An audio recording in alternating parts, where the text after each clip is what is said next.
ঈদ উল ফিতর তো শেষ। ঈদ উল ফিতর পুরোটাই গেল দাগি, চক্কর, জংলি এবং বরবাদময়। এখন ঈদুল আজহায় কি আসতে চলেছে? চলুন সেটা নিয়ে একটু ঢুঁ মেরে আসি। কুরবানির ঈদে প্রায় ৬টির মতো সিনেমা মুক্তির তালিকায় রয়েছে। কিন্তু হাইপ বেশি রয়েছে ৩টির। তাণ্ডব, ইনসাফ এবং নীলচক্র। শুরুতেই আসি তাণ্ডব নিয়ে। তাণ্ডব সিনেমার মূল চরিত্রে রয়েছেন শাকিব খান। আর শাকিব খানের সিনেমা মানেই তো সকল হাইপ সেদিকেই। কিন্তু তাণ্ডব নিয়ে কিছু মানুষের খুঁতখুঁতানি রয়ে গেছে। কারণ শাকিব খানের তার পূর্বের সিনেমাগুলোর প্রোডাকশন ছিল বেশ জমকালো। দেশ এবং দেশের বাইরের প্রিমিয়াম লোকেশনে শুট করা হয়েছিল পুরো সিনেমাগুলো। সেখানে তাণ্ডবের শুটিং চলতেছে বাংলাদেশের এফডিসিতে এবং নায়িকা হিসেবে থাকছে ছোট পর্দার নায়িকা সাবিলা নূর। সুতরাং এই দুই মিলিয়ে বেশ খুঁতখুঁতানি রয়ে গেছে ফিল্ম বোদ্ধাদের মনে।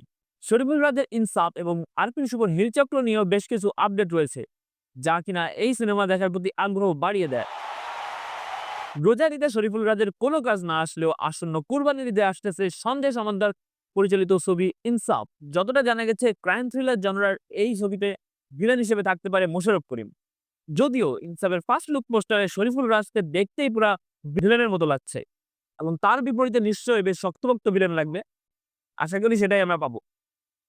অপরদিকে ৫ই আগস্টের পর থেকে মুজিদ খ্যাত আরফিন শুভর সময়গুলো খুব একটা ভালো যাচ্ছিল না। কিন্তু দীর্ঘদিন পর নীলচক্রের একটা ঝলক প্রকাশ করা ইউটিউবে, যেটা দেখে নীলচক্র দেখার প্রতি আগ্রহ বাড়িয়ে দেয় এবং সে ঝলকটা দেখে বোঝা যাচ্ছে নীলচক্র একটা পুরো দস্তুর অ্যাকশন সিনেমা হতে যাচ্ছে। নীলচক্রের নামটা শুনে মনে হয়েছিল, প্রথমে যখন আমি বছরখানেক আগে নামটা শুনেছিলাম, তখন আমার কাছে মনে হয়েছিল নীলচক্র হয়তোবা কোনো সাইকোলজিক্যাল থ্রিলার ঘরানার আর্ট ফিল্ম জাতীয় কোনো একটা সিনেমা হবে। কিন্তু না, এটা পুরো দস্তুর একটা অ্যাকশন সিনেমা হতে যাচ্ছে। এর প্রথম ঝলক দেখে সেটাই আঁচ করা যাচ্ছে। তো আসন্ন কুরবানির ঈদকে ঘিরে এই ৩ সিনেমার হাইপ সবথেকে বেশি দেখা যাচ্ছে। এখন পরবর্তী আপডেটের জন্য অপেক্ষা করি, দেখা যাক কি পাওয়া যায়। ততদিন পর্যন্ত ভালো থাকুন, সুস্থ থাকুন।